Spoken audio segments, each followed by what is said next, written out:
नमस्कार, कैसे हैं आप लोग? ठीक है, सुनाई नहीं दिया मुझे। ठीक है आप लोग? तो मैं आपसे दो तीन चीजें कहना चाहता हूं। एक साल पहले हमने भारत जोड़ो यात्रा की, आपने देखा होगा। देखा? कन्याकुमारी से कश्मीर तक चले, नफरत के बाजार में मोहब्बत की दुकान खोली, क्योंकि एक विचारधारा है देश में आजकल, नफरत की विचारधारा, हिंसा की विचारधारा, जो लोगों को बांटती है, लोगों को डराती है, धमकाती है। इसके खिलाफ हमने भारत जोड़ो यात्रा की। बहुत सारे लोग आए, झारखंड से आए, उड़ीसा से, बंगाल से, और उन्होंने हमें कहा, देखिए आपने भारत जोड़ो यात्रा तो करी कन्याकुमारी से कश्मीर, मगर बंगाल में क्या होगा, झारखंड में क्या होगा, मणिपुर में क्या होगा, उड़ीसा में क्या होगा? आपको दूसरी यात्रा करनी चाहिए, दूसरी भारत जोड़ो यात्रा। और हमने ये बात मान ली, और इसलिए मैं आपके सामने आज यहां खड़ा हुआ हूं। और इस यात्रा का भी लक्ष्य नफरत भरी जो विचारधारा है उसके खिलाफ खड़ा होना है, लोगों को जोड़ना है। और जैसे उसमें हमने मोहब्बत की दुकान खोली, इसमें भी हम मोहब्बत की दुकानें खोलना चाहते हैं।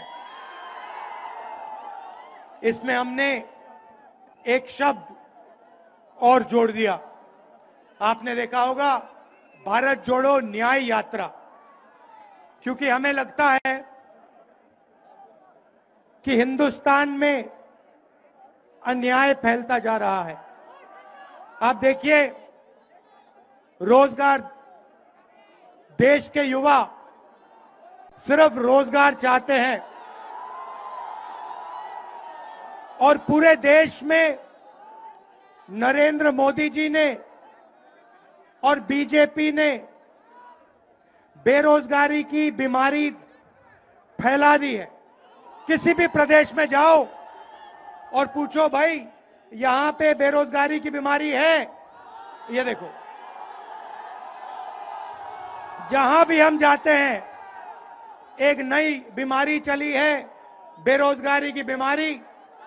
वो हिंदुस्तान के युवाओं को लगती है और उनके भविष्य को खत्म कर देती है, नष्ट कर देती है। ये बीमारी कैसे आई, मैं आपको बता देता हूं।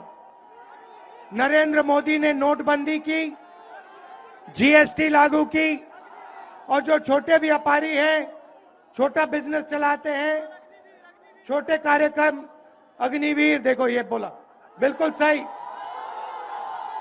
तो जो युवाओं को सेना में रोजगार मिलता था, उसको भी अग्निवीर ने खत्म कर दिया। और भाइयों और बहनों, एक और बात मैं आपको बताना चाहता हूं। जो आपने अग्निवीर की बात छेड़ी, मेरे पास 100-200 युवा आए, कुछ महीने पहले की बात है।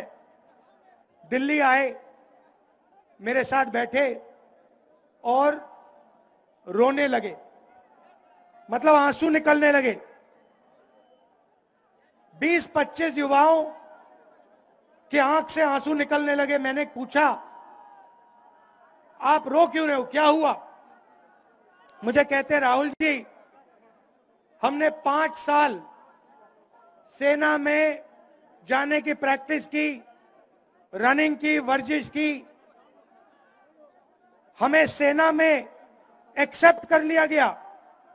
हमारा जो सपना पूरा था, हमारा जो सपना था उसको पूरा कर दिया। और फिर 3 साल बाद हमें कहते हैं, टाल टाल कर कहते हैं, तुम्हें सेना में नहीं लिया जाएगा, क्योंकि अब अग्निवीर लागू हो गया है। ना तुम इधर के, ना तुम उधर के। 1,50,000 युवाओं को पहले आर्मी में लिया और फिर आर्मी से निकाल दिया, और उनको कहा कि तुम्हें सेना में नहीं लिया जाएगा और तुम्हें अग्निवीर में भी नहीं लिया जाएगा।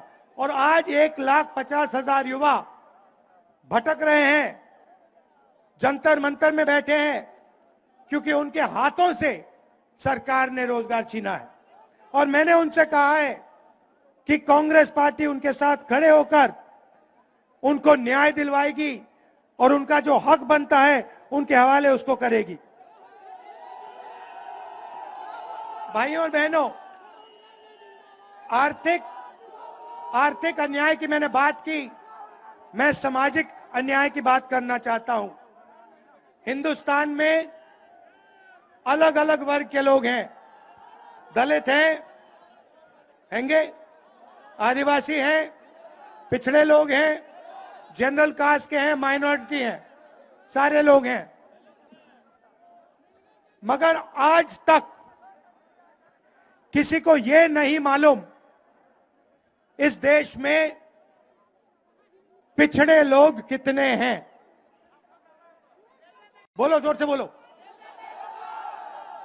भाइयों और बहनों,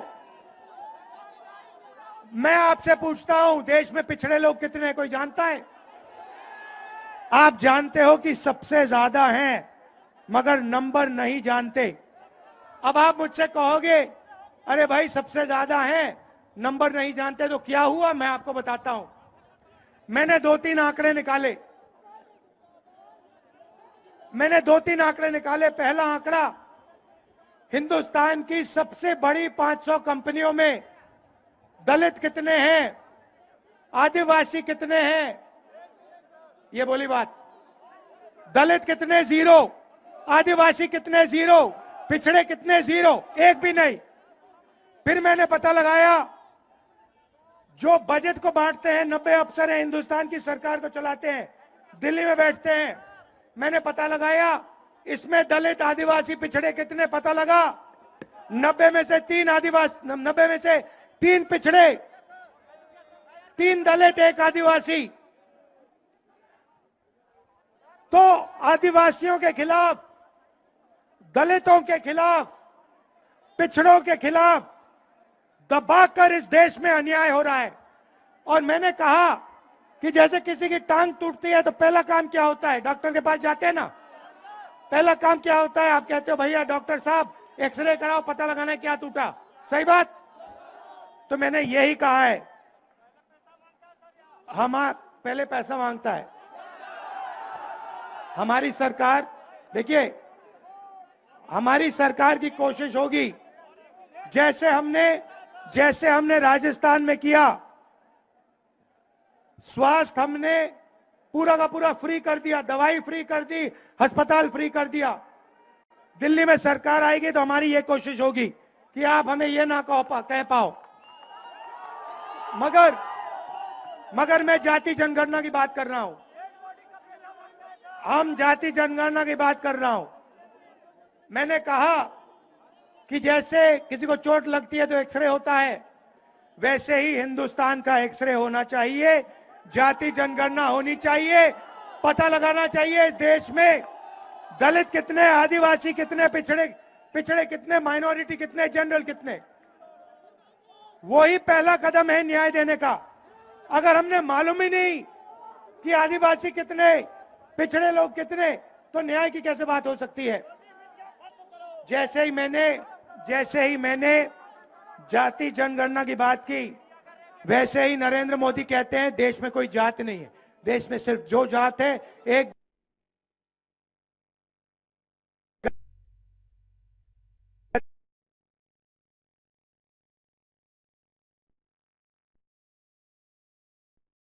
मैंने जाति जनगणना की बात उठाई, नरेंद्र मोदी कहते हैं देश में कोई ओबीसी नहीं, कोई दलित नहीं, कोई आदिवासी नहीं, देश में सिर्फ 2 जात, एक अमीर और गरीब।